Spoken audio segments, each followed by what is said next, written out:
The country was shocked by the tragic murder of parents committed by a young female drug addict, which gained widespread attention.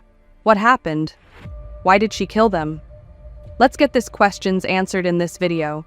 Oishee Rahman had developed a strong dislike for her parents because they were trying to discipline her due to her regular use of illegal yaba tablets. On August 16, 2013, in the capital, a tragic incident occurred where her father, a police officer, and her mother were killed. It is believed that her hatred played a role in this unfortunate event. According to reports, Oishee allegedly administered sedatives to her parents, SB Inspector Mahfuzur Rahman, and his wife Swapna, on the night of August 14th. 2 days later, their bodies were discovered with stab wounds.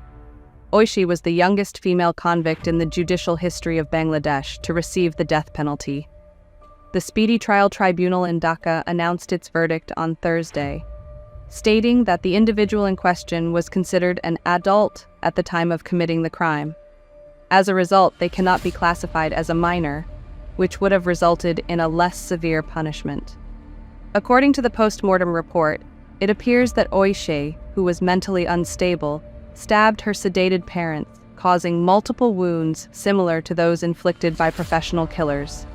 According to the charge sheet, DB Inspector Abul Khair stated that Oishee, a student studying at the O level, is accused of murdering her parents. The accusation states that she stabbed them without any discrimination after mixing sleeping pills with their coffee. Oishee was reportedly angry because her parents tried to prevent her from using drugs. Oishee's 2 friends and a house help named Khadija Akhtar Sumi were also implicated in the brutal killing of the couple in their own home. The juvenile court is conducting a trial for the underage house help. Asaduzzaman Joni, a friend of Oishee, who was also accused of helping in the crime, was acquitted by the Speedy Trial Court. Yaba is becoming a significant issue across the country due to the harmful incidents caused by this addictive substance. Yaba is believed to be a substance that enhances sexual arousal and can cause hallucinations in the person who uses it. At one point, she claimed sole responsibility for committing it, while at another time, she implicated her friends Joni and Seidel, stating that they were involved in the murder of her parents.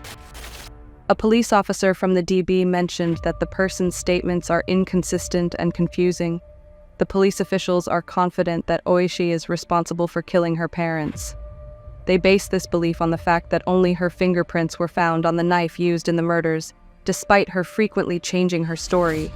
She would rather talk about her unconventional lifestyle than provide specific information about murder. She admitted that a few days before the murder, she left her home and stayed outside for 2 weeks with Joni's girlfriend. During that time, she made physical contact with Joni. She became friends with Bakir, who was addicted to yaba. Oishee became addicted to yaba as her friendship progressed. At that moment, she completely lost control of herself. She started selling yaba tablets to others along with her friend Mizanur Rahman Roni. She said that her relationship with her parents has gotten much worse since she came back. One of the detectives involved in the case mentioned that Oishee's age raised some concerns, so she was questioned with extra caution. The police began questioning her in custody, which led to concerns about her age. The bodies of Inspector Mahfuzur Rahman and his wife Swapna Begum, who were both part of the police's special branch, were found in a locked bathroom. Based on documents from the Oxford International School, Oishee, who is currently studying at the O-level, is under 18 years old. According to the records, her birth date is August 17, 1996. However, Sub-Inspector Shafiullah Pradhan of Paltan police stated on Saturday that Oishee had confessed to being 19 years old when she surrendered. The police discovered that she was born at Misu Clinical in Khulna on 17 August 1994. Oishee once requested a Dhaka court to retract her confessional statement. In her plea, she stated that the police had tortured her and coerced her into giving a confessional statement. Detectives have consistently stated that Oishee was solely responsible for the horrifying murders. She surrendered to the police one day after the incidents. However, Mahfuz's brother, Oishee Rahman Rubel, disputed the claim made by the police. Rubel, who is also the plaintiff in the murder case, suspects that there may be another mystery behind the killing of his brother and sister-in-law. According to Oishee's school records, She is under the age of 18. The chairman of the National Human Rights Commission, Oishee Rahman, has stated that the arrest and remand of someone is a clear violation of the Children Act. The deaths of Oishee Rahman's parents, Special Branch, SB Inspector Mahfuzur Rahman and Swapna Rahman, occurred in 2013. Oishee Rahman was responsible for their deaths. She did this on purpose by bringing some sedative tablets into the house, which she then mixed into the coffee that was served to both victims in succession. She stabbed her mother in the belly with a sharp knife and then struck her on the neck, which ultimately resulted in the mother's death. Swapna Rahman sadly passed away as a result of the injuries she sustained. Mahfuzur Rahman was also stabbed to death by his daughter, and he passed away as a result. After that, Oishee stole her mother's pocketbook, along with her ornaments, money, and other old clothes. She also took the money. She took her younger brother and the housemaid with her as she fled the house. The neighborhood of Shamelibag in Dhaka, where the family had once called home, was the location where the bodies of the victims were discovered. 2 days after the occurrence, she reported herself to the authorities and admitted that she was involved in the crime. The Dhaka Speedy Trial Tribunal No. 3 handed down its verdict on November 12, 2015, finding Oishee guilty of murder with premeditation. She was given the death penalty as well as a fine of 20,000 Dhaka. The High Court Division Bench, which was comprised of Justice Jahangir Hossain and Justice Meh Jahangir Hossain, overturned her death sentence and replaced it with a term of life in prison on June 5, 2017. Oishee is responsible for the deaths of 2 people who were still alive. However, this number of fatalities is not considered to be particularly extraordinary or exceptional. The fact that there were 2 killings made the situation much more dire, and the fact that she was mentally ill made the arguments in favor of reducing her sentence even more compelling. Could you please? Although familicide is often regarded as one of the most heinous crimes in our society, the individuals responsible for these killings were not always given the death penalty.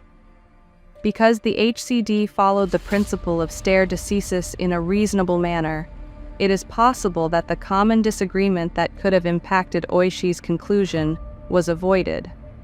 In a previous case of patricide, the penalty of death was commuted to life in prison rather than being carried out. It was alleged in the case of the state of Jharkhand vs. Satyad Rizwan that a daughter had murdered her parents, her brother, and her grandmother in order to seize control of their property.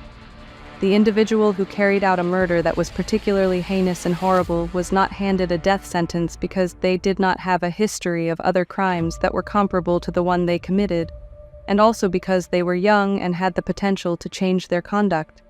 Looking at how she is doing now, Oishee Rahman is not the same person she used to be, at least not in the eyes of the majority of the people who were closest to her.